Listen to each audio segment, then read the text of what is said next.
to you all and welcome to tonight's event. My name is Dr. Nyasha Gondora and I'm the leader of the Waterloo chapter of the Canadian Scientific and Christian Affiliation, the CSCA. I see here that we have some new faces tonight. A special welcome to you all. We're very glad to have you here. So just to give you a bit of background about what the CSCA is and what it's all about, I'll just mention a few facts. So the CSCA was founded in 1973, and it currently has about 11 chapters scattered across the different territories and provinces of Canada. And our membership is very broad. It includes researchers in academia and industry, professors, philosophers, theologians, students from all disciplines, and really anyone in the community who's interested in this dialogue about faith and science. So this is what the CSCA is all about. We have a YouTube page and also a website. So if you're ever interested in keeping track of our future events, or as well as viewing past events, I would invite you to visit either the website or the YouTube account that the CSCA has. Tonight, we have the great privilege of learning from Dr. Patrick Franklin and Mrs. Elena Franklin, who will be speaking on a topic that's very near and dear to their heart today: when crisis hits, Christian reflections on faith in the midst of suffering. So I'll take a brief moment just to introduce our speakers today by reading their bios. So Mrs. Elena Franklin is an adjunct instructor at Providence Seminary. She's also a retreat leader and a spiritual director. Elena writes on Caring Bridge, and the link is available on the website if anyone is interested in checking out Mrs. Franklin's work. And Dr. Patrick Franklin is an associate professor of theology at Tyndale Seminary in Toronto, and he also serves as the president of the CSCA, the national organization that is, and he is an ethicist and consultant. He is also the author of Being Human, Being Church: The Significance of Theological Anthropology for Ecclesiology. He's also the former book review editor for the ASA's journal, Perspectives on Science and Christian Faith. So with that, I'd like to ask you all to help me welcome our speakers this evening, Dr. Patrick Franklin and Mrs. Elena Franklin. We're so honored to learn and to hear from you tonight. And with that, I shall hand over the virtual mic to you. Thank you. Thank you, Nyasha. Thanks so much. Well, welcome everybody. Thank you for tuning in with us. Or if you're watching the recording, thank you for doing that. We know that so many people have followed our journey, and it was just an incredible support to us. Your presence, your notes of encouragement, your gifts, your prayers have sustained us. So we just want to thank you. And for those of you who are just learning about us for the first time, welcome to you as well. Now, a lot of people want to hear from me because I went through this crazy ordeal. July 28th, 2019, my life changed forever. All of our lives did. And spent the next 3 months or so in the hospital. But I wasn't conscious for all of that.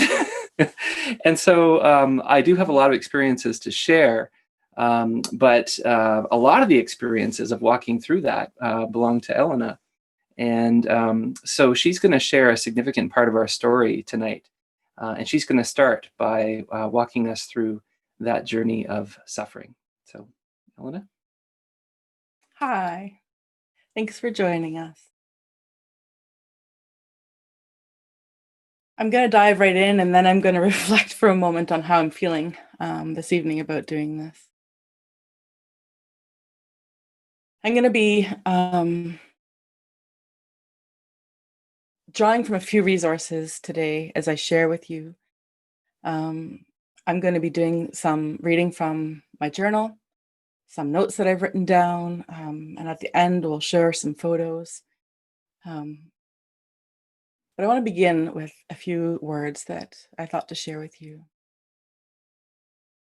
about life and about being human. For many years, it's occurred to me through my work and service of others, the opportunities I've had to walk with people, to join them in their suffering and their joy, that the human condition actually necessitates that joy and suffering are both a part of life. I have found that both joy and suffering so often coexist, not one and then the other, but together. Walking a road of suffering well, however, requires us to face that suffering while also recognizing our own need. And as Christ followers, the reality of God overall. This is the posture of Christ, and it need not be a matter of joy this minute and suffering in the next. A life rooted in Christ and committed to a kingdom mindset leads our understanding of life as embracing life today, right where we are in all of its joy and trial, whatever those may be. And often the joy and trial can be at the same time. We can be in both pain and despair, and yet also hold on to hope and hold fast to the light that is around the corner, even though we don't know the shape of what that light will be. And we can know everything, or we can know nothing, and surrender to the reality that God is. Period. So today, we want to bring you an offering. It's a different kind of offering because it's one of pain and loss. It's of trauma and suffering, but also of hope in the journey. It's of light and mystery and the power of friendship, family, amazing medical work, and the holy reality of God. So I said I would share a bit about how I feel, and some of our friends know that I feel really nervous. It's funny because I enjoy speaking and leading at different events, but this is deeply personal. And it really is the first time that I'll be speaking about my experiences through things. I spoke last year at a pastor's meeting here in KW region, which was such a treasure and a gift, about the story of Patrick. But today we're going to share a little more about, the events, but also allow ourselves to show our hearts and allow my own heart and feeling to show through for you, for your sake. Everyone goes through difficulty. Everyone has experienced trial, loss, suffering, crisis, or stress of some sort. And so my hope, my prayer is that you find some point of connection here with this story, and also with a sense of participation in something greater than any one of us as individuals. Sometimes it seems to me that, this, as I mentioned, this is a story of a lot of nearness to death. And sometimes it seems to me that closeness to death brings a deeper awareness of life and even a deeper awareness of goodness. There's a great mystery of the human spirit, that we can have deep pain and yet also be enfolded by a deep sense of peace right at the same time. Not always, and it certainly wasn't always for me, but it is possible and it does happen. One of the things someone asked me, who is well acquainted with suffering and loss and death, someone asked me, Elena, did you know at any point in time whether or not Patrick would live? Did you have, a sense about that? And the answer is an absolute, direct, easy, absolutely not. I had zero sense of what the outcome would be. My task was simply to live deeply in the moment and live each moment for what it was. Part of the thing about suffering together and about sharing joy together, as you guys, I'm sure you have experiences of sharing joys and trials, and some of you have trials where you haven't shared with anyone, and that's about being safe. And there's wisdom in that. But I think part of what it is, as I saying, to experience pain together, and why I call this an offering, is that we care about one another and we exist in relationship with one another. I believe that God exists and that he exists in the context of relationship to himself, and that out of his desire this great, holy, omniscient, holy other being exists somehow in the cosmos, entered into our humanity, revealed himself to us, and beckons us to him. And we're made in his image. He has breathed his breath into us, and therefore we too exist in relationship. So my relationship, a key relationship in my life, is to my husband. And on July 28th last year, he was playing baseball with some friends, and I was tired. I went to bed early. And then there was a knock at my door because friends of his on the baseball field had noticed that he was playing a little funny. You know, he's usually one of those guys that can grab a fly really quickly and he doesn't miss the grounders, and yet he was stumbling. And in this moment is a testimony of the beauty of friendship. One of his friends, a good friend, said, "That's not like you, Patrick. You doing okay?" And approached him and chose in the midst of a ball game. I mean, lots of people make misses and, oh, you know, maybe he's tired or whatever. The lights were funny, but he chose to speak. He chose to trust his friendship instincts and say, "Are you okay?" And then his wife came along, and that's our friend Steve, and his friend and his wife Ruth came along, and together they encouraged Patrick eventually to just, you know, maybe take a ride to the hospital and see if everything's okay. And Patrick said, "Okay," and we'll do that, and we'll go. And somewhere along the way, and this part is just spoken to me from Ruth because I wasn't there, and Patrick doesn't remember it at all. But somewhere along the way, you know, Patrick and Ruth were chatting, and somewhere along the way, things changed very, very quickly. And it resulted in Patrick eventually vomiting, seizing, and releasing an X. She arrived at the hospital and ran in to get help, urgently insisting that people come out to help her friend. "I need someone to help my friend." A security guard and 2 nurses came out, and they unbuckled him along with Ruth and removed him from the car and onto the ground, onto the pavement. And there was a flurry running, you know, can we call code blue outside a hospital? Can we do this? And while 2 nurses and the security guard proceeded with chest compressions because he had coded, there was no signs of life. Eventually, he was brought into the hospital where over the course of about half an hour or just under, up to about 10 shocks were administered to try to restart his heart. They could have called death at any time, but they kept going. And obviously, he was revived. By that time, I was in the hospital. Ruth actually came and drove and called me at my window. And I awoke to the sound of my name being called, and I ran to the door, and she said, "You need to come fast. There's someone here. Someone's coming to look after your kids. Come with me now." And Patrick is in trouble. He's in the hospital. So away I went. I grabbed my purse and I put on my shoes, and I thought, I need to be ready. This is going to be a long time.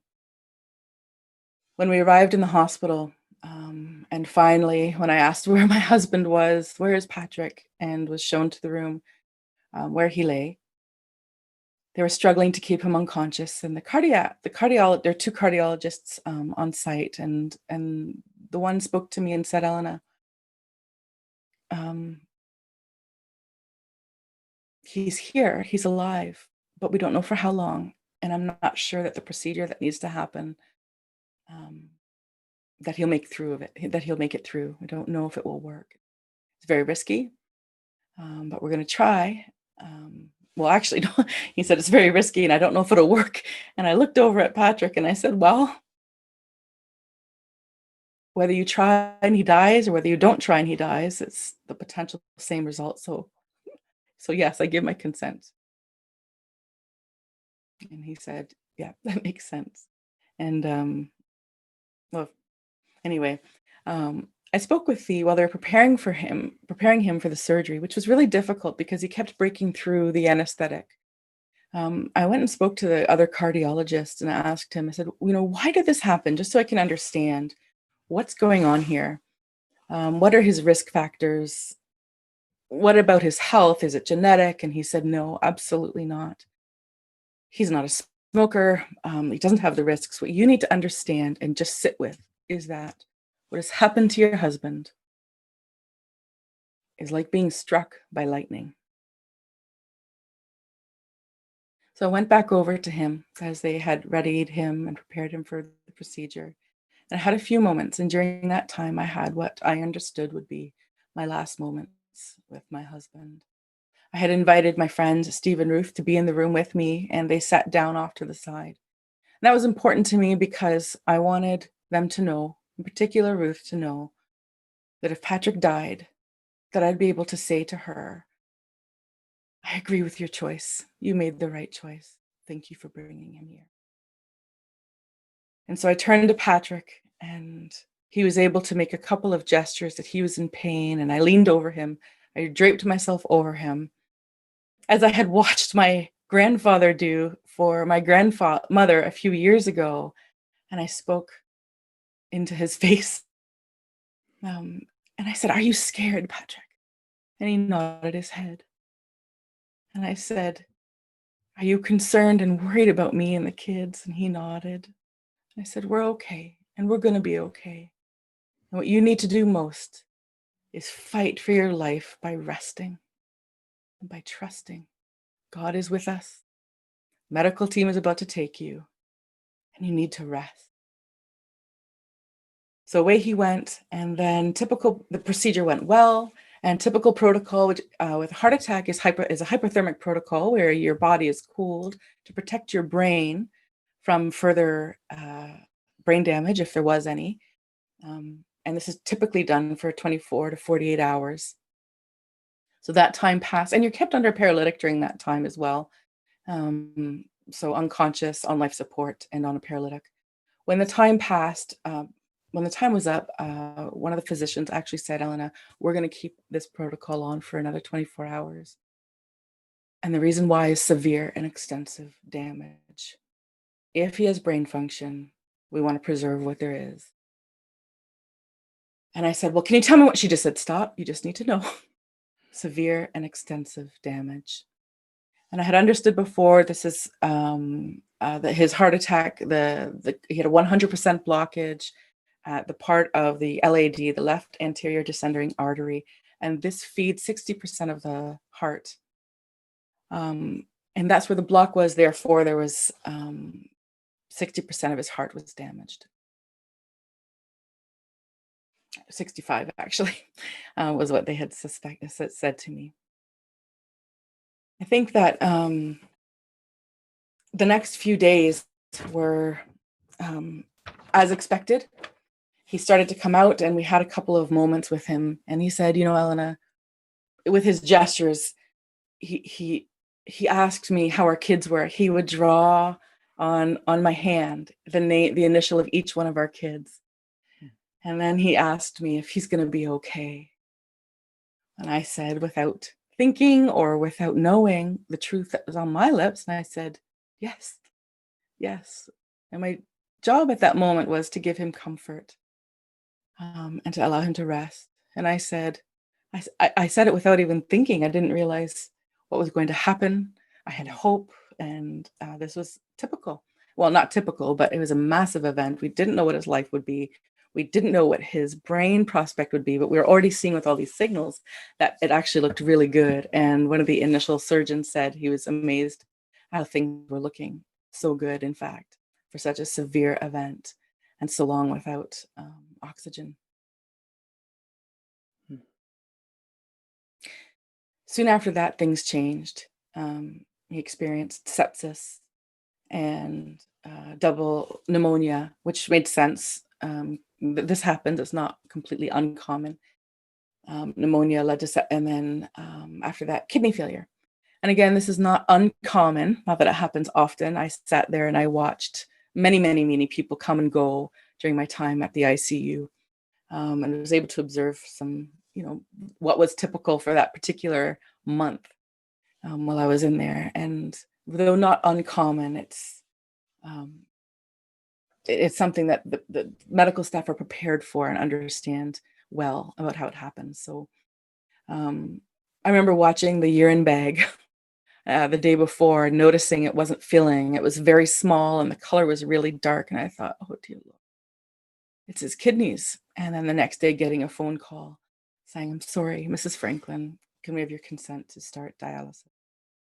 That was one of, by then, maybe 3 or 4 consents that I had given. It would become one of dozens. The procedures that followed, the scans that followed, and the amount of consent that had to be given was a lot. There's a lot of decisions that had to be made. During that time, when things changed, that's also when I brought our kids to see their daddy. And it's also when our friends began to gather. Friends gathered, a support team gathered for us and said, Elena, you need a place to write. And so that's when I began to write and to share the news rather than sending out all these emails and all these communications to many people who love and care for us and for Patrick. And so they introduced me to Caring Bridge, which is where I wrote our story. I encourage you to take a look there.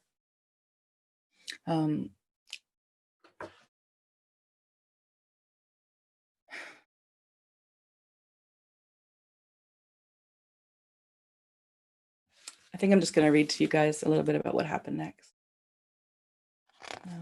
Our friends gathered. I remember one day my mom, she said to me, Elena, we need to prepare the house for Patrick. As if he would live. And this I didn't know, but friends came. They prepared our house, our garage, our shed. Meals were brought. And I was checked in on a regular basis. People loved and cared for our kids and helped support them as well. And then these are some of the things that happened.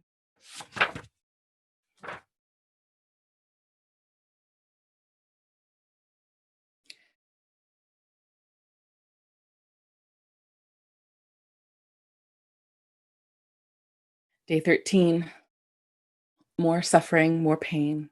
There's no prognosis. He's fighting hard to sustain life. And somewhere, you, Patrick, you are fighting hard somewhere. And God is over all. I was told today that you may not make it. It wasn't the first time. And then again, later on the same day, I was told again, we don't know if Patrick will make it. Bone marrow tests were being sent. There's underlying conditions, potentially. Hematology oncologist called and said, Elena, asked me a whole bunch of questions and I responded to a call for a bone marrow pull. Patrick was under paralytic for probably, I think I counted about 11 days total. He was on life support that whole time, kept under deep and heavy sedation so that he could remain unconscious. Because being conscious and raising to the surface level seemed to put him on the precipice, on the knife's edge of life and death, again and again. They couldn't find anyone to do a bone marrow pull to take a look at this cancer and also a very dangerous disease. He had all but one of the criteria for diagnosing it, and the final one was a bone marrow pull. A hematology oncologist was called and came from a different hospital. And then she's the one that later called me and said, and asked a bunch of questions. She said, oh, this sounds like it may be an advanced blood cancer, and we'll know when we have the marrow results. That's something that just swept the life out of me, brought me to my knees. But then that also had to hold in the background because there were so many other urgent things happening that they didn't know the course of.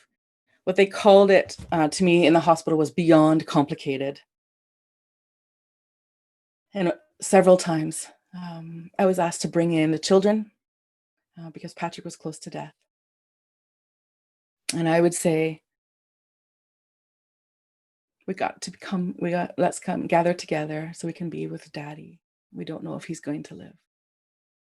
And we would gather with him. My mom would bring them in and we'd spend time with him. One day there was a worship gathering at friends of ours, and our friend prayed that, said, I don't want to pray God's will be done. If God himself, as Jesus, prayed for his friend Lazarus, I want my friend to live, then I can pray for my friend to live. If he wanted his friend to live, rather, if God himself wanted his friend to live so much that he raised him from the dead, then I can pray, Lord, let him live. I ran away from that meeting in a sense of urgency, sensing that I had to be with Patrick. And when I arrived at the hospital, a nurse called and said, Elena, come quickly. And I said, I'm here. And she said, you knew? I said, yeah, I did. She said, you need to come right now. And so I went up there. There was a suspected brain aneurysm and suspected brain death. And this wasn't the first time. And I saw all these people working on him, and it wasn't working. And they backed up and rehooked him onto the ventilator, onto life support, because the machine that they used that could be unplugged wasn't enough. She said, Elena, get in there. You know what to do. She had seen a sense of connection between us. And it actually just told me about it the night before, what she had noticed. This sense of a spiritual connection, a holy connection. And I said, I believe it's true. I can't claim to understand it, but I know what you mean. And here the very next day, she says, you know what to do. So I went to him and went and spoke the words that were on my lips and in my heart to speak to him.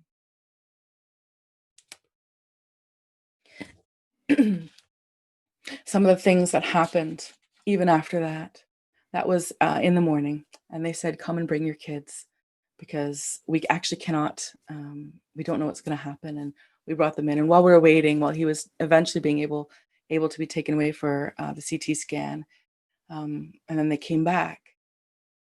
And we were able to go in and talk to Patrick and be with him. And then when the doctor pulled me aside and gave me the report, she said, the scan didn't confirm that there was an aneurysm, but we cannot assess neurological function.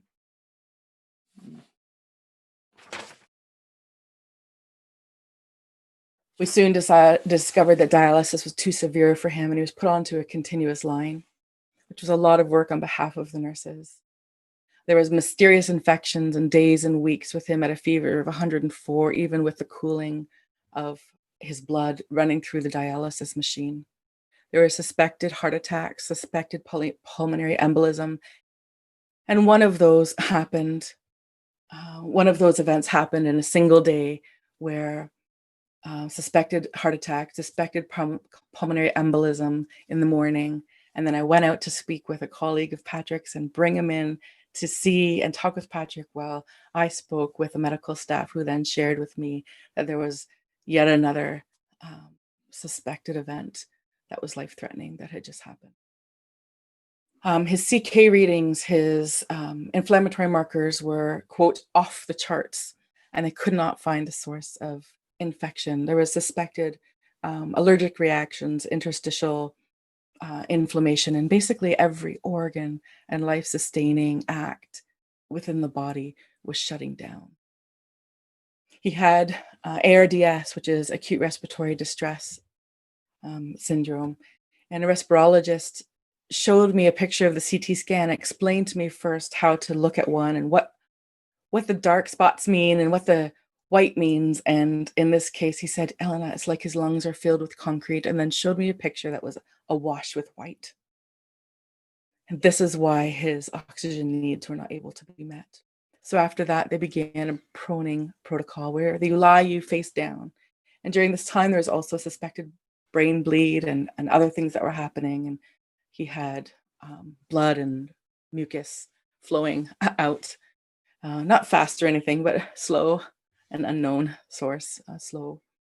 So they faced him face down for 18 hours and then would turn him upright and clean him up, cover his purple hands and cover the rashes and the spotting and all the things that were happening, so that we could bring family in and see him. This happened for days. He was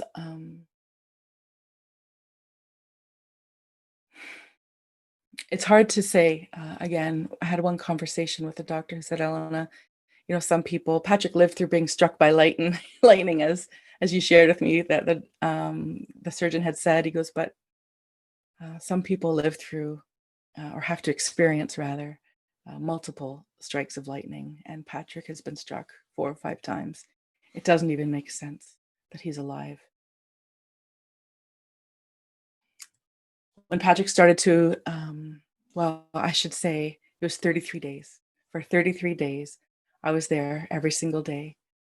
Many days we had to say no visiting because even the presence of someone was enough to kill him. The stress of being aware of another person's presence could literally kill him. But on those days, I was there. I was there every day for him. And I had a sense that was needed and important. And I would just go to him and be with him in the way that I felt led. 33 days. I like to say one for every day of every, what was that? In ICU. 33 days in ICU. And I was like, that's 33 days, one for every year of the life of Christ. One of the things that happened at the end of his time was we got called in to see all the different specialists. And there was one significant dark day around August 11th where the incredible ICU physician who was on for that week gathered together people on call, off call, who were at the hospital, people who were at the hospital, people who were not at the hospital, doctors, a team of doctors, and said, we have to try this extreme treatment. It's likely to kill him, but I need consent from all of you. I need your opinion to know whether or not you would, support this act so that we can do so in good faith. And to watch that team gather was incredible to me. And that's one of the things that stand out really strongly to me. The ICU physicians and every single specialist, every single nurse, every pharmacist, every respirologist, the way they worked together as a team was remarkable. At one point, I was watching the intensity of the debate going back and forth, trying to solve a problem, and watching the pharmacist in the center with this huge book, and the doctor alongside her, and the nurses alongside, and the respiratory therapist alongside, and all of them engaging in back and forth and problem solving. And it was a beautiful thing to behold and to watch.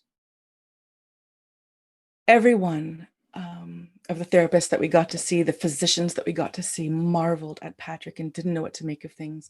One quick story is the hematology oncologist who called us in, and we walked into the hospital, and she had told us before that he was cancer-free, and she held a piece of paper and she was in awe. Patrick walked in on his walker and she was in awe and in shock, and she said, and we're chatting, and she just kept looking at Patrick, and she said, "You're a miracle.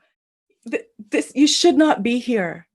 You should not be able to talk or think or reason. I'm holding in my hand proof of deep hypoxia, which is substantial oxygen deprivation. You should not be thinking and speaking."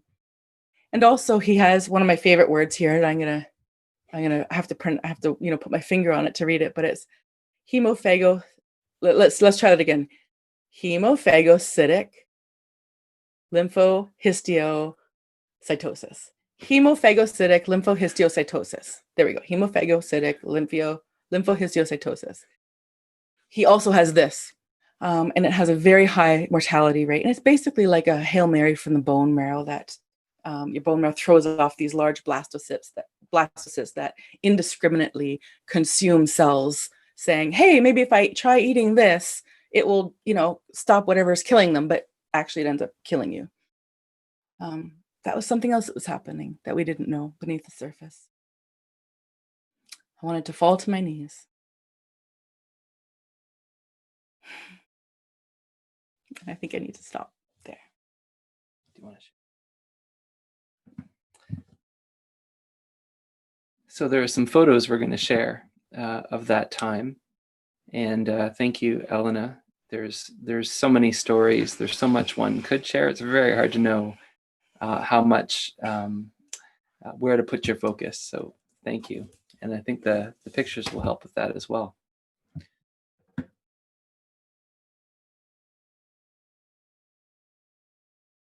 So this is my family, Josiah, Samuel, Elena, myself, and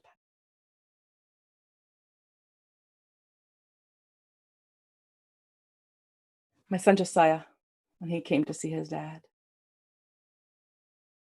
Samuel. Well, one thing to note here, Patrick's abdomen is very extended.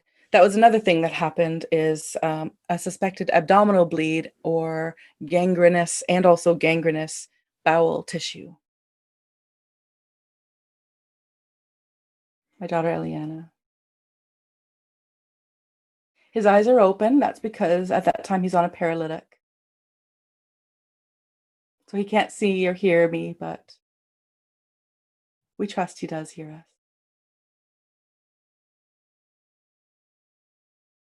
That's me. And me again. No, he wasn't responding. I just put my hand in there and took a picture. Our friends made sure that our kids had fun.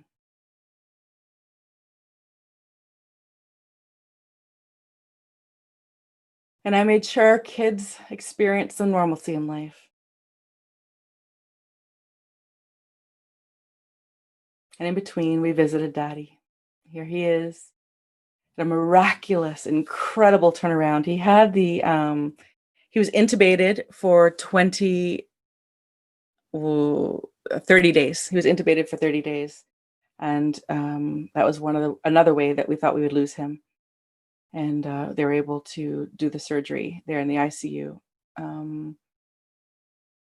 The ICU physicians divine and supported the surgeon.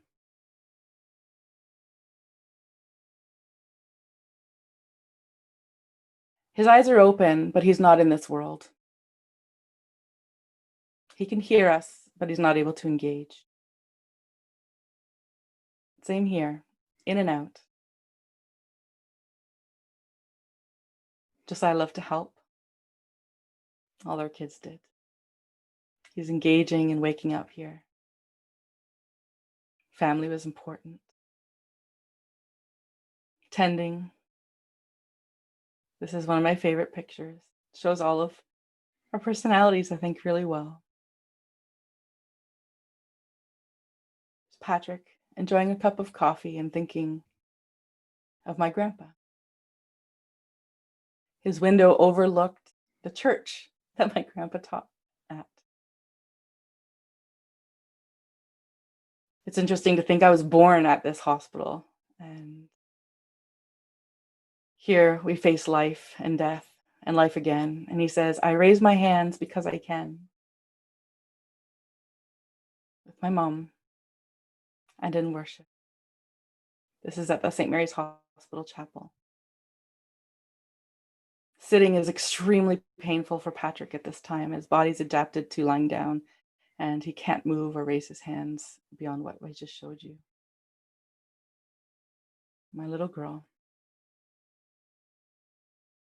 His first time standing. And that comes after learning how to swallow, how to talk, how to breathe, how to move his fingers, his head. Here he is in rehab. And then at the end, after 5 days in rehab, he was sent back to the hospital because he had a serious case of C. difficile.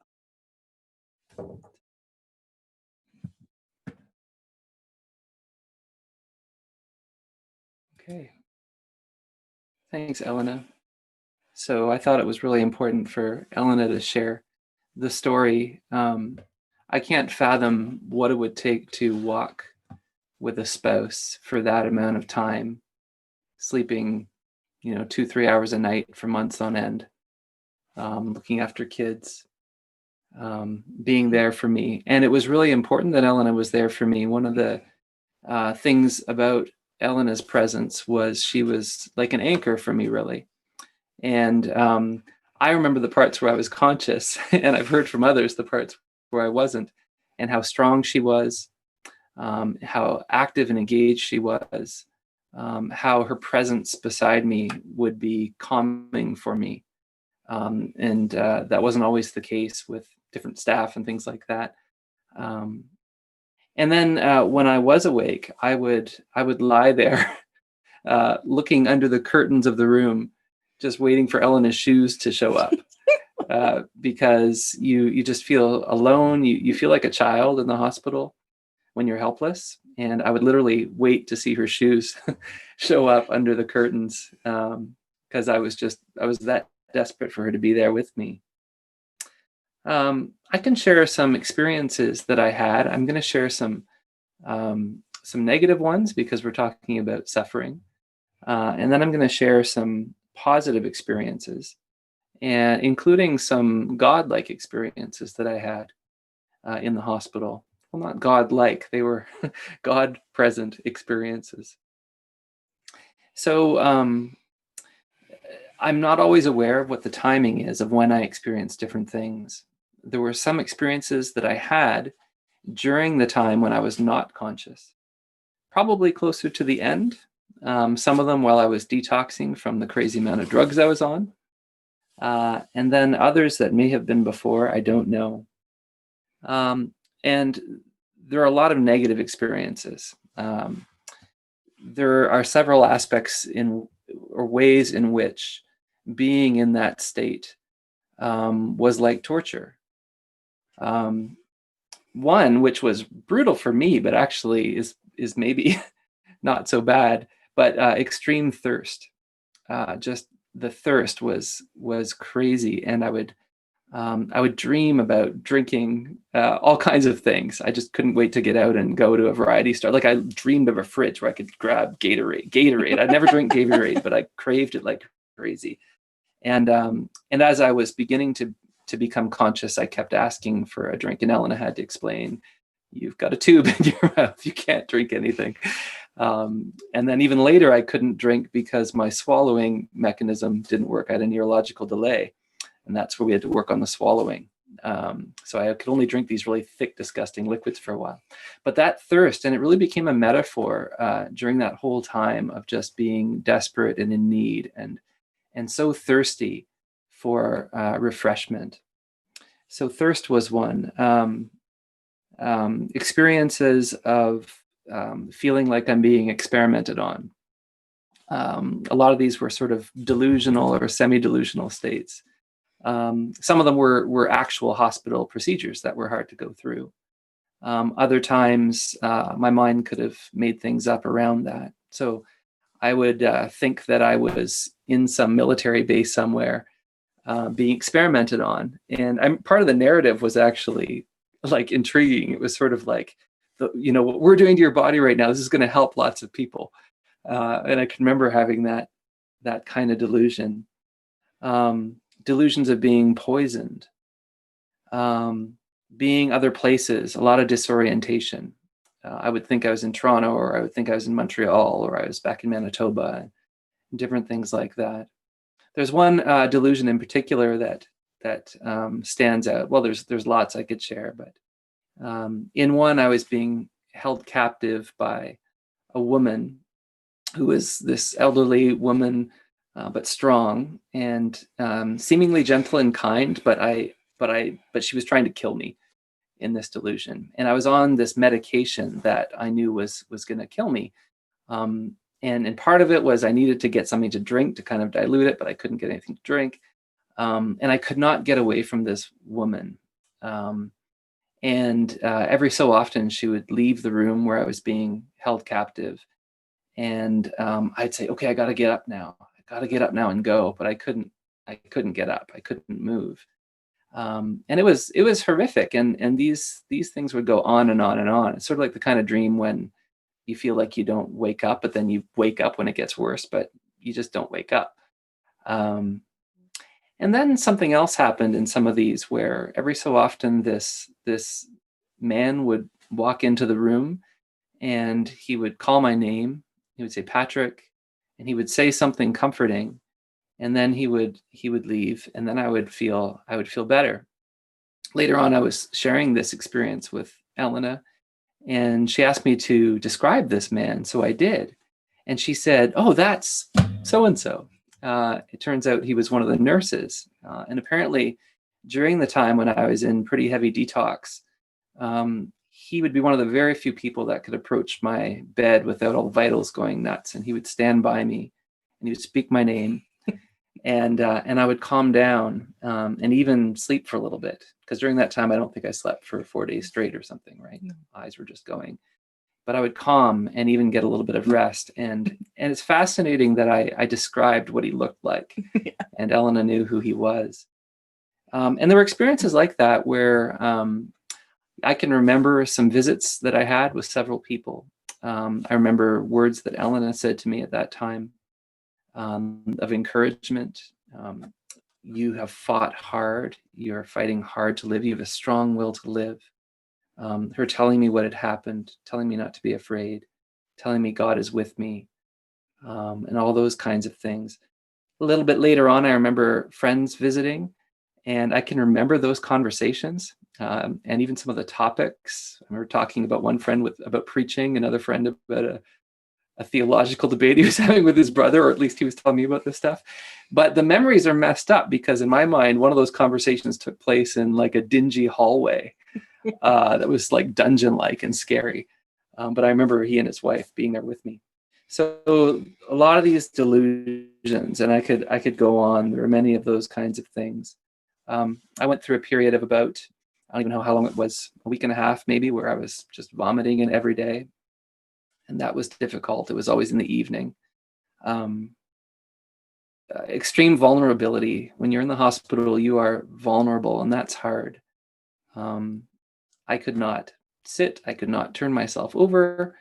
I couldn't go to the bathroom on my own or anything. So I'm in diapers and so aware of it. And aware of it. Yeah, this time I'm fully conscious, but I can't take care of myself.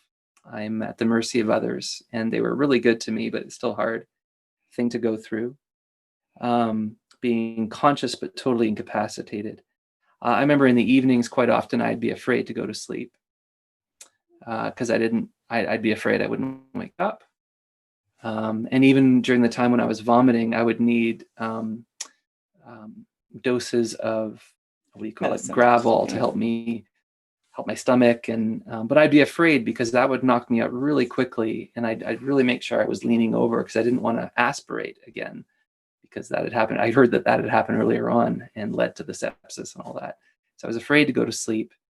I have some memories of even when the trach was in and they turn on the mist at night, and I get these sort of visceral memories about what that was like. And it was scary being in these dark rooms. It was scary getting new roommates, being in a room with other people. I remember hating the hospital room that I was in when I first got moved out of ICU.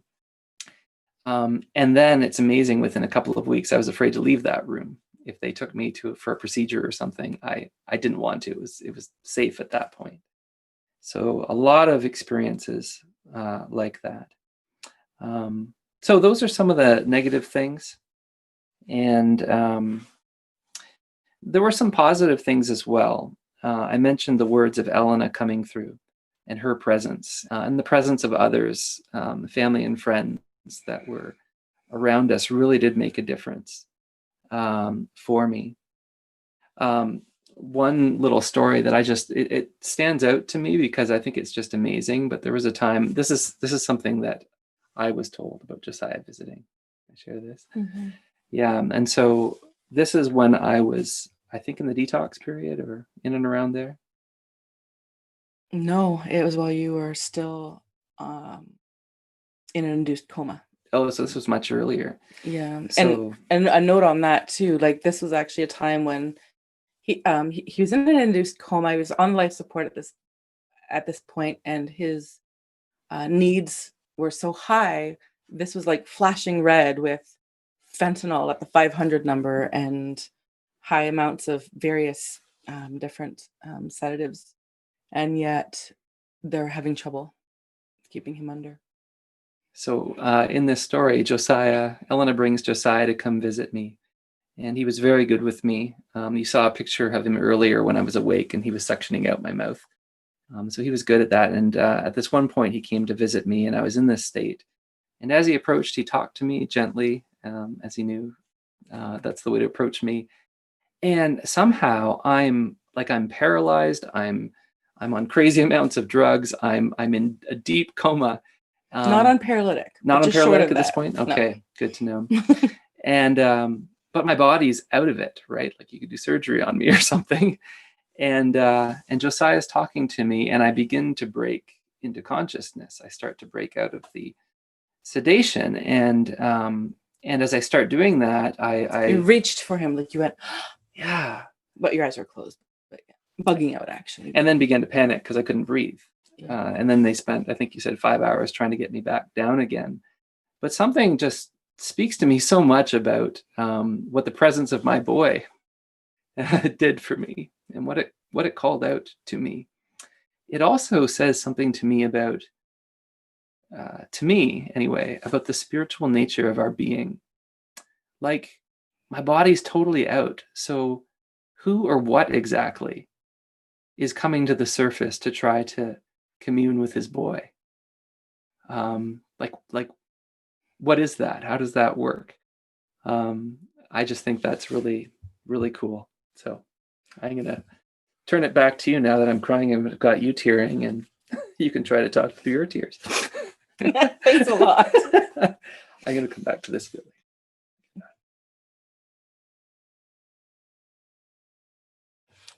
Just thinking of the sense of soul, spirit within him. I had a few moments where I didn't stay overnight with Patrick at any time. I went home to sleep. But there were a few nights where I knew I needed to be there overnight, and I stayed there and would wake up repeatedly and repeatedly. And one of those nights, he made it through. When he did make it through, and it was, and they most of the time the staff would just say, make sure you go home, make sure you go home. And I did, because I knew that I needed rest, and I would rather be with him during the day. I would rather be able to be there during rounds. One day, one of the physicians who was there most often was standing in the hall and said, well, there she is. And I was like, what, who, me? And she goes, yeah, we're waiting for you. We waited for you because we knew you'd be here. We knew you'd come. And so she had waited with her team to do rounds on Patrick, even though it was a little bit later than I normally was, because they knew that I wanted to be there. And one of the mornings that I had stayed overnight, it was interesting to me because I felt like it was actually a really terrible day. And the next day wasn't any better. And yet I wrote in my journal, I said, I feel somehow less concerned. I feel as though a corner has been turned, even though this day is traumatic in the physical world. I don't really know even what that meant, but it's the thought that came to my mind and what I was experiencing, even beyond comprehension. When Patrick was being moved from the ICU, so there's these 30 days of trauma, nonstop, incident after incident. Everyone bewildered. There was a point when his eyes turned blue. I mean, it can happen that blue eyes can turn brown, but for brown eyes to turn blue, Elena said, "Why are my daddy's eyes blue?" to one of the doctors, and he just looks at me and he's like, "I'm calling one of my friends." And so the next day, there's a woman shows up, a physician who specializes in the eye, and she goes, "I'm sorry, it's my day off. I'm in plain clothes." It's like, no, this is amazing. Thank you for your time. And just bizarre things. Did she come from Toronto or something? Yeah, she had come from Toronto. One of the things that was so wonderful about the ICU is the intense presence of everyone. Once he was moved down to the floor, the need for advocacy skyrocketed. Their needs are great. The resources are smaller. And Patrick's needs were still extremely high, and not a place where normally someone in his case would actually be on a floor. And that became very evident very quickly. Patrick, when he was on the floor, he was terrified. He was waking up into a dying body. He was becoming conscious and feeling death. And I would say to him, "Patrick, you're not dying. You are feeling like you're close to, because You're undying. You're moving from a place of death into life.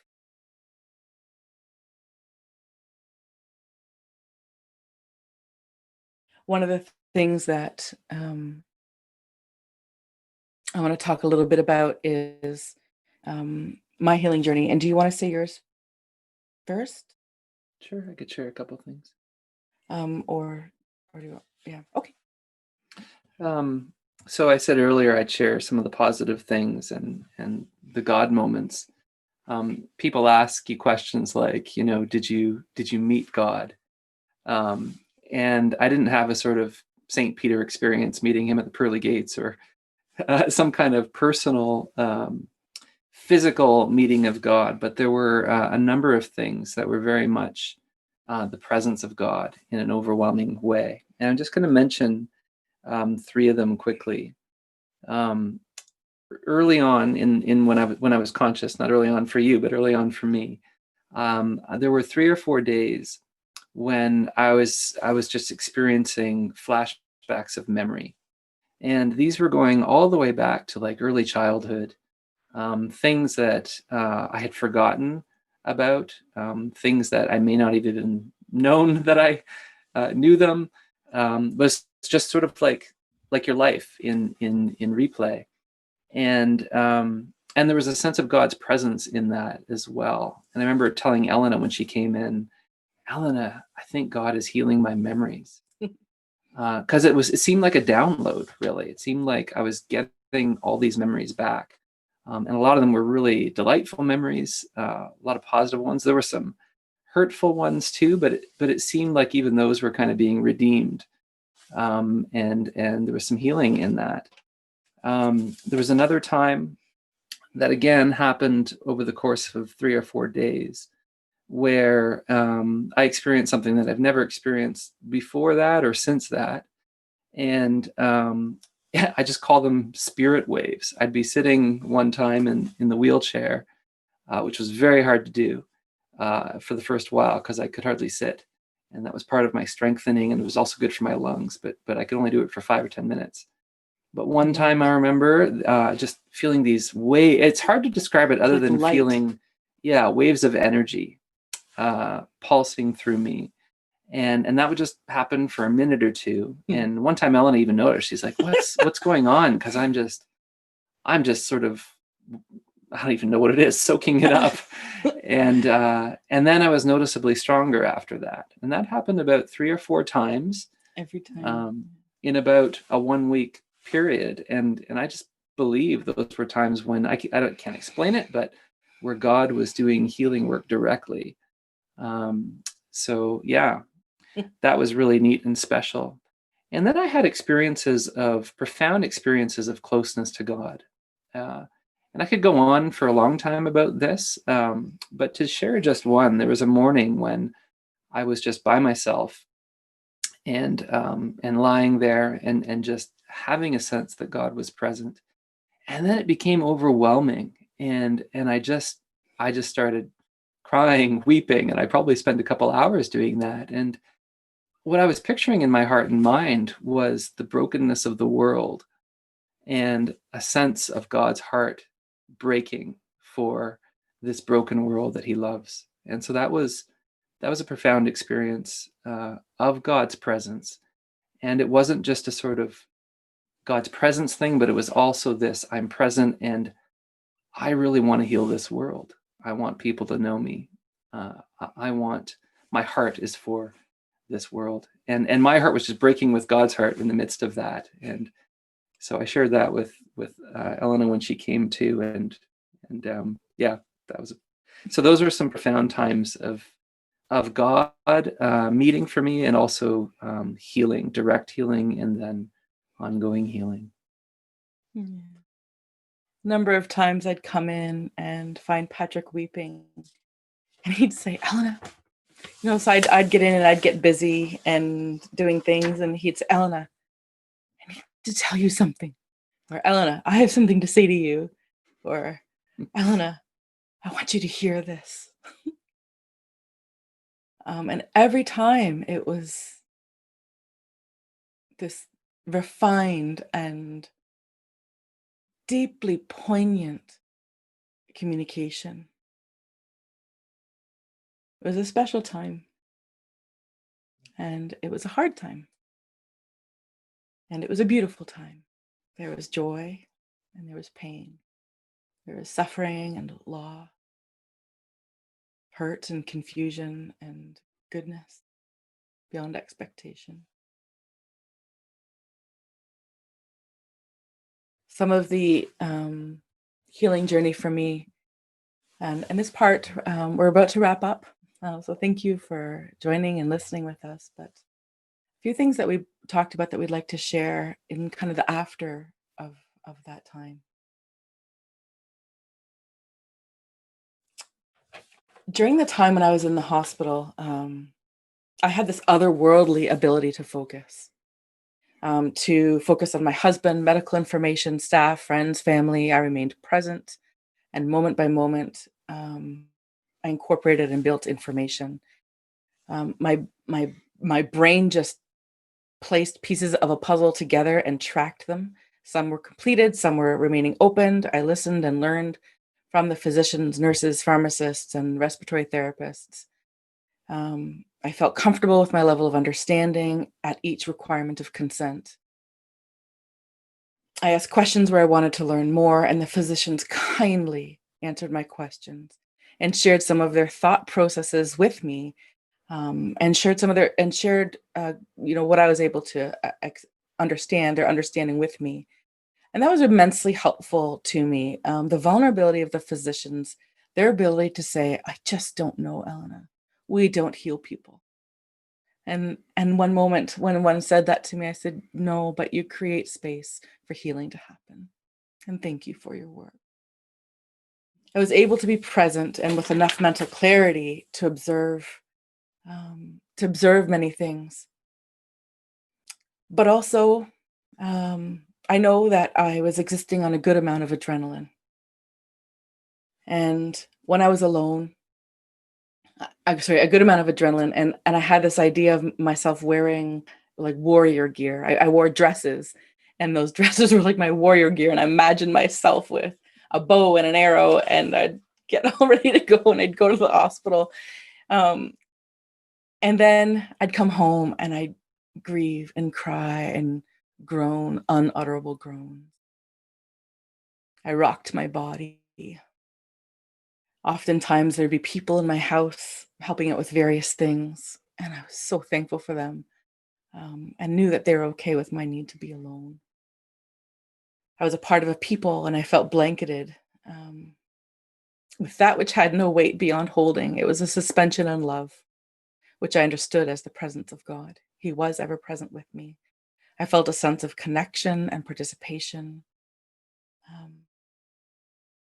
And it was like I received from loved ones, and when they would share a word here or there with me, I absorbed their love as they sat with me and loved my husband and my children with me. But that adrenaline serves a purpose, and it's called fight or flight, and part of our autonomic nervous system, which is a wonderful, wonderful way that our bodies are made. And it serves to protect us. It allows us to rush into traffic to save someone. It allows us to go and focus when we're in a time of stress and do what needs to be done, even though we're tired. And then when fight or flight serves its purpose, the norepinephrine, which is known as adrenaline, is meant to subside and decrease and allow that portion of the sympathetic nervous system to reduce as the parasympathetic nervous system kicks in and acetylcholine is released. And then we're meant to engage the idea of rest. And during that time, as we move from fight or flight to rest and digest is how it's known, this acetylcholine kicks in, and one of the effects that happens is our heart rate variability increases.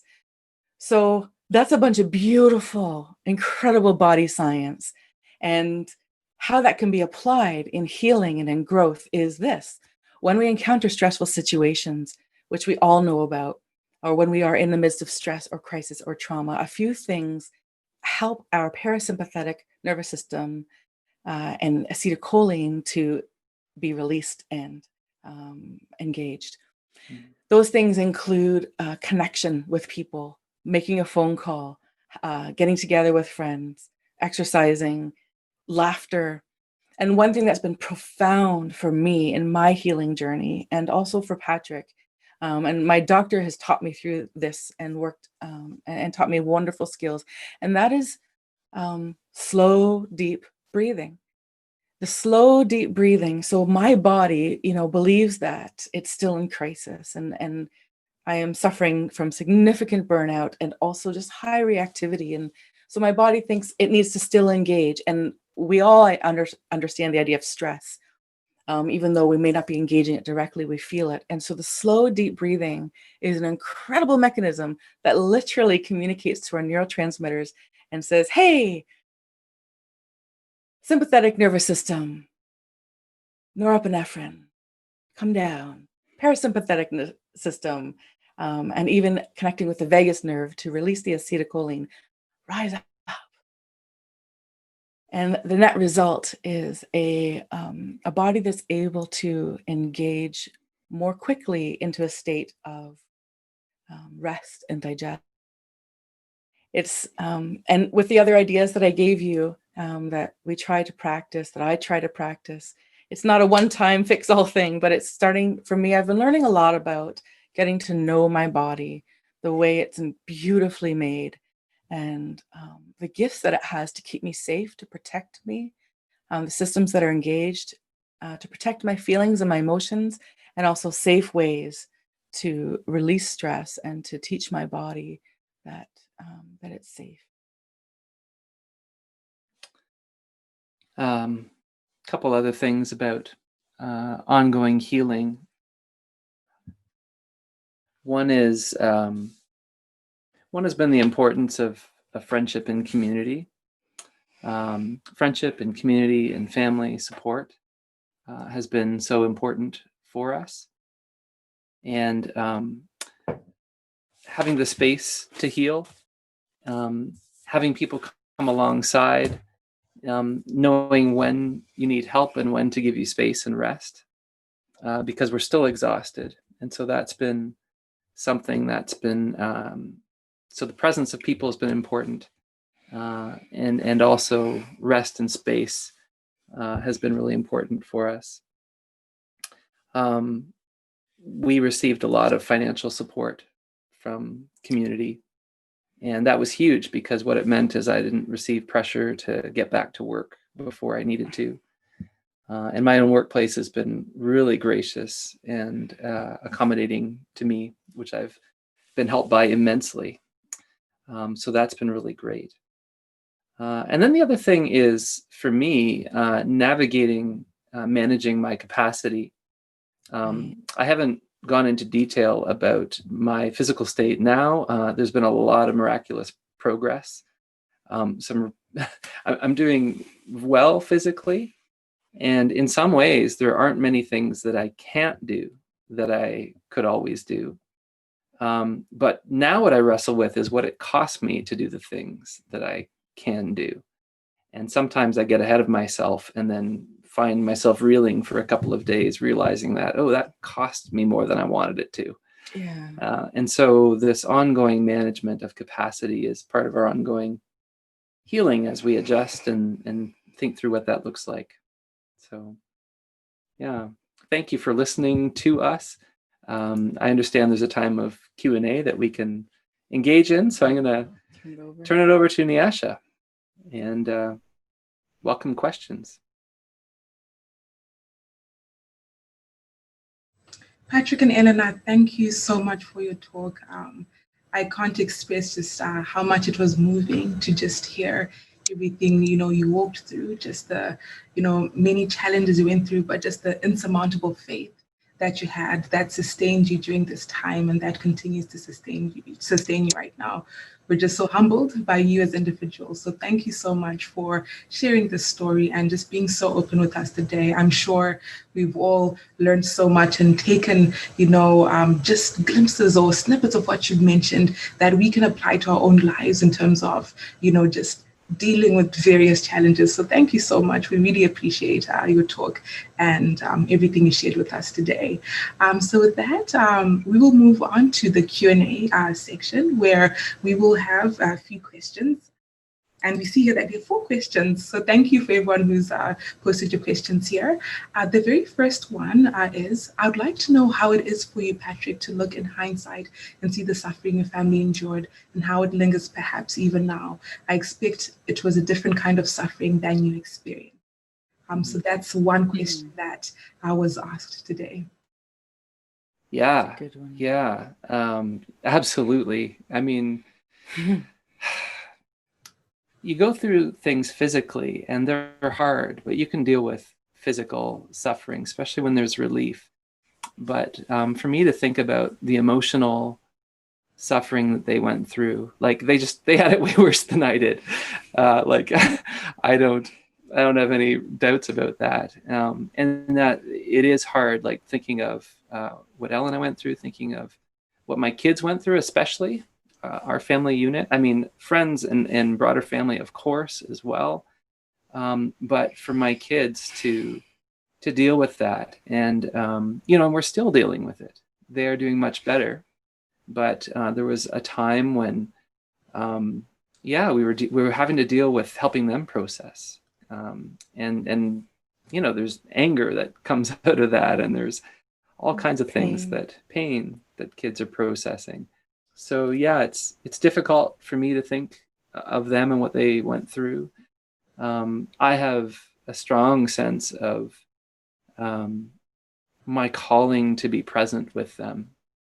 That's something that really has just been an overwhelming kind of thing. People have asked me, do you have a new sense of purpose in life or a new ambition? And largely it's actually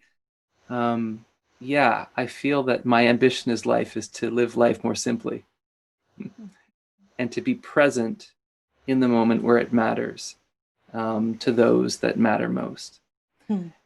So yes, it's purpose, but there's that sense of wanting to be with them. So yeah, I'm still processing all that. We're still walking the journey as a family. A lot of healing still to come, but we're so thankful for. And that was a big source of your tears. So when I was writing, I didn't know if Patrick would ever be able to read this, but I wrote it for him and I wrote it for our kids, as well as writing it as a matter of obedience and also inviting people to pray, as well as informing. But I watched Patrick. I haven't been able to go back and read them, but I watched Patrick read it and he was weeping. And I asked him, I said, what is it that is causing you to feel, like, what are you feeling? And it was, he just said, it's seeing what you guys went through for me.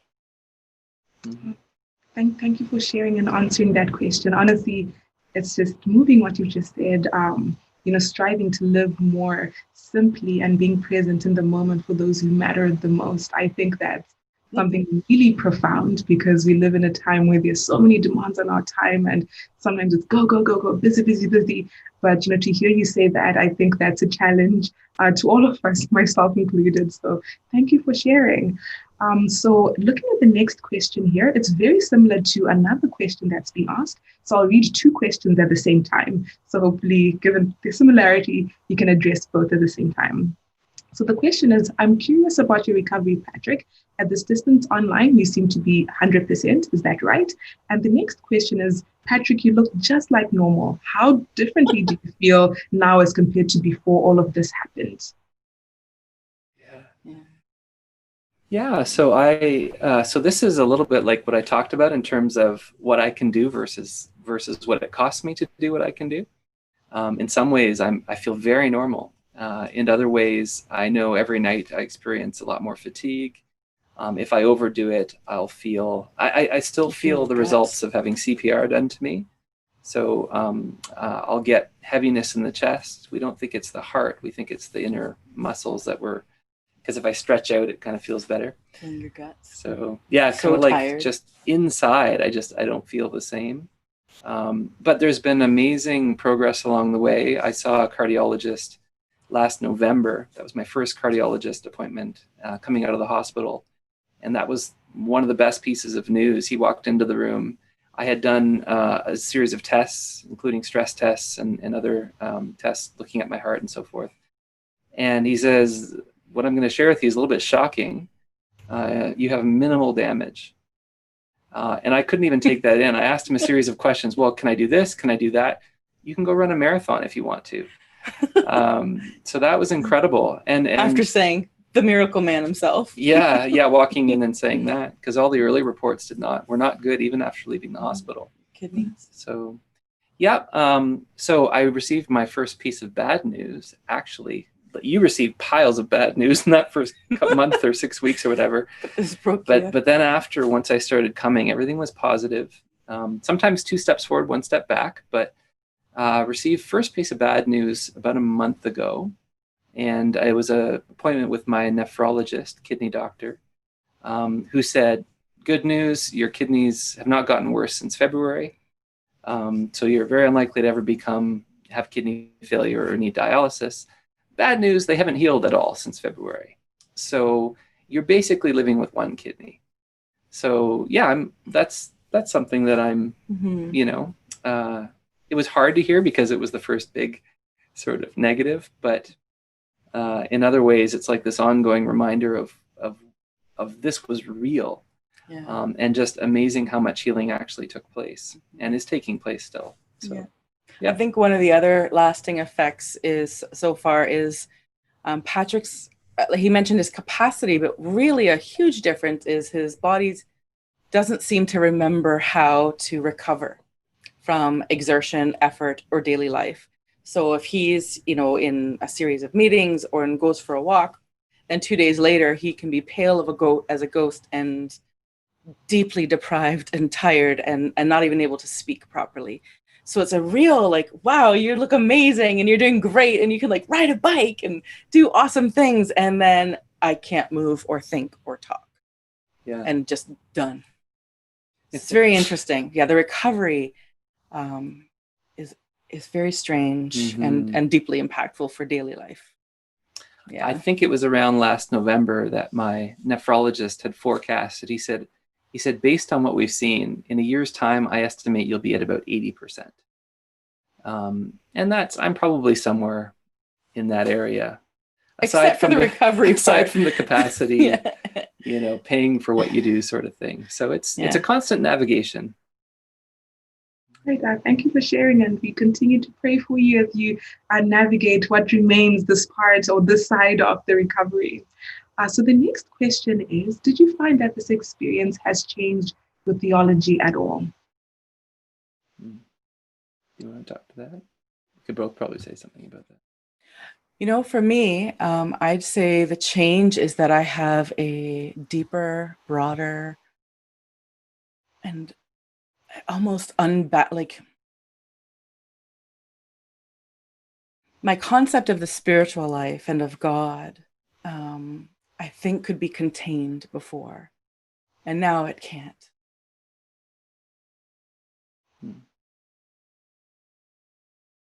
That's all I can say. I can say something if you think of something, just poke me. There's a bunch of things, nothing radically, I don't think. But difference in nuance, difference in emphasis, maybe. One example has been, I come from the evangelical tradition, and it was common in that tradition growing up to have this sense of, Christianity about going to heaven when you die, and getting saved, right, so that you can go to heaven when you die and avoid judgment or something. And then there was this kind of reaction against that, because there was another emphasis on, well, actually Jesus came as the Son of God incarnate, and in so doing, he brought dignity to human life on earth, and we're made for this earth. And the writings of N.T. Wright, for example, it's not just about going to heaven, but it's about taking place, heaven and earth coming together, and heaven starting now. And there's still that destiny, but an emphasis on that. And so I would have moved more in that direction. Now, though, I'm starting to think maybe we've reacted too far, because, I'm glad to be living now. I don't know how much longer I have. Could be 10 years, could be 20 years, could be 50. in the end, it's all withering grass. And as good as life can be here and now, and I do want to really affirm that God loves this world, and we have to care for this world and human bodies and people that need aid and so forth. But our time is short, and I've lived with this sense that I'm really here on assignment. I'm not here permanently. None of us are.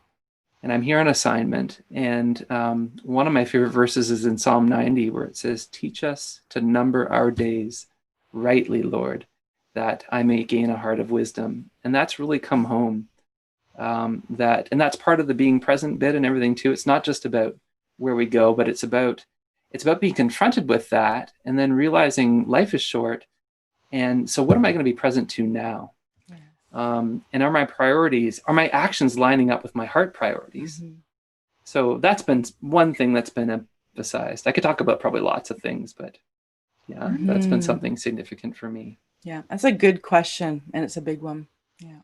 Thank you so much for sharing, Patrick and Elena. So the next one is actually not a question, but a comment. It says, "Patrick and Elena, big hugs from us. God bless you and your family." This is from Wilfred and Frida from Steinbach. Hope I pronounced the name correctly.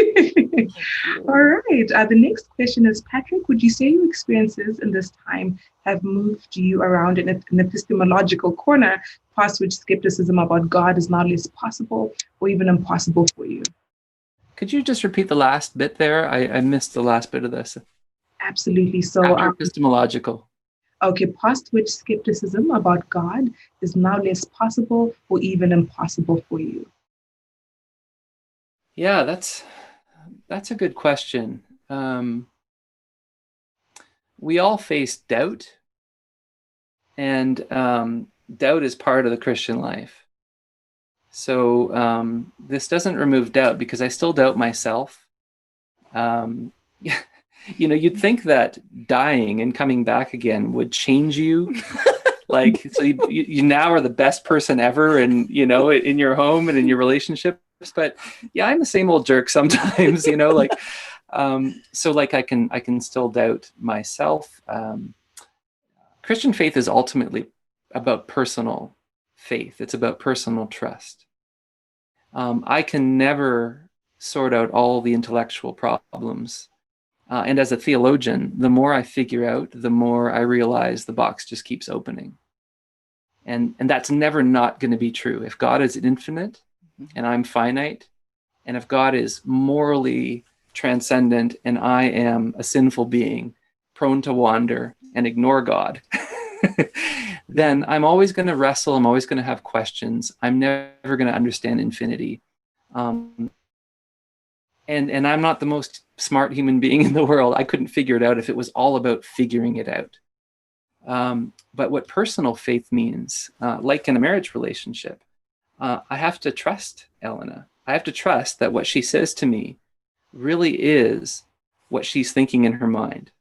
And her words are the only ways I can do that. I can't divinize that. But it's an exercise of trust, right? And we're not perfect. We can break trust. We can mess up. But that's how I can anyway. But that's how I think about my relationship with God. And so one of the things that this experience did was helping me to learn to entrust God with everything, whether I live or die. And so that the personal sense of God's presence, the personal trust. So I think on that sense, I'm not likely to leave faith in God ever, because God is just real and present to me. And I know God through Christ who revealed him. But yeah, do I have it all figured out? No. Do I doubt? Yes. On moral issues, do I go back and forth because they're complicated? Absolutely. So there's a difference between that knowledge side in terms of figuring everything out and this relationship side, which involves the knowledge but goes beyond it because it's trust and response. And you don't believe in God because you lived, and you don't not believe in God because you died. Yeah, I think that's really, really important. I do believe God intervened. I believe there were miracles happening. I don't know why that happens sometimes, other times it doesn't. In fact, I wrestled with that as I sat with God. We have friends who are very sick in our lives, as most people do, right? I wrestled with, well, why me? Why do I get to live? And the sense I got back was, this isn't actually about you. It's broader, and the people in our lives and the way that God moved and all of that was huge. So yeah, I don't pin it on having lived or having gotten something from God, but his presence. We serve a crucified God. So his presence in the midst of our suffering, he's one acquainted with suffering. And so that's been important to me. Yeah, when you were waking up initially after the Hypothermic Protocol, one of the things I said to you was, Patrick, the fact that you're alive is sheer grace. And you nodded. And I said, and has nothing at all to do with us. And you nodded. Thank you so much for sharing, Patrick and Elena. So the final question from tonight comes from Ruth Dyke. The question is, so after the exertion of tonight, how will you rest in the next week? How will we rest in the next week? Yes. Yeah, that's good. How will we? I'll answer first. I learned something really neat. I've been really wrestling with this. I have been fighting. Everyone I know just looks at me like I'm ridiculous because I really struggle with why I'm struggling so much. It's really hard for me that I feel so incompetent at daily life. And the depths of my depravity and my brokenness are so huge and crippling, actually, that I'm in awe of of my lack of capacity. My friends say, well, we're not in awe. We watched you, and it makes sense.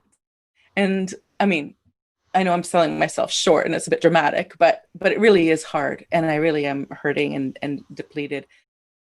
So one of the things, though, that I've been doing is like I said at the beginning, facing pain and owning it.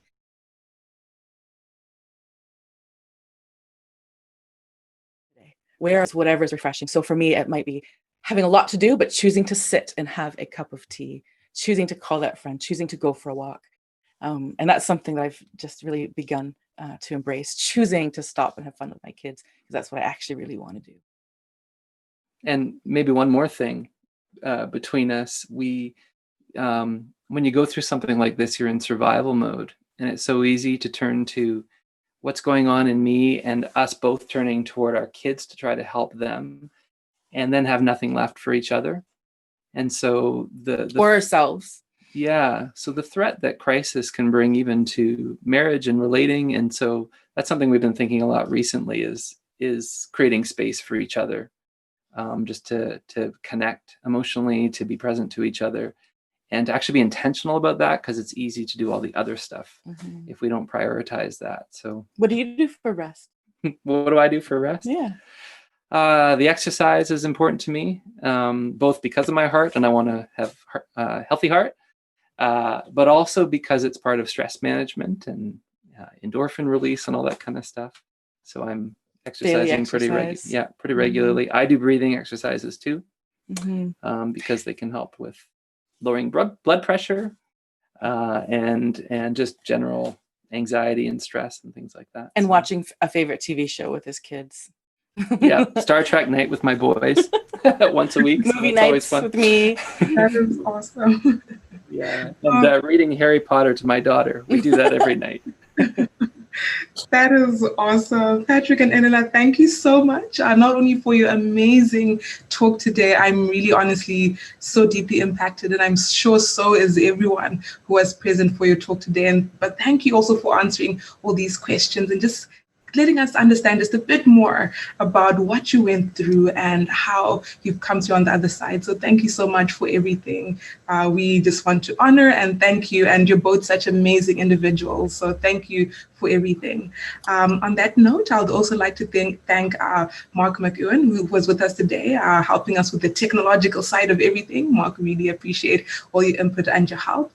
And last but not least, I'd like to thank you, all the attendees, for coming and for spending your evening with us and being part of this community. gathering this evening. So thank you so much. And before we go, I'd like to mention that this is our final event for the year, and we look forward to gathering again next year and connecting around similar talks. So we hope to see you all again virtually. And just a final note, as we round up the year, we welcome any donations to the CSCA and the ASA. These are two sister organizations, and we have been founded on the generosity of individuals in the community who are really interested in seeing this dialogue between faith and science and just life continue to grow and evolve.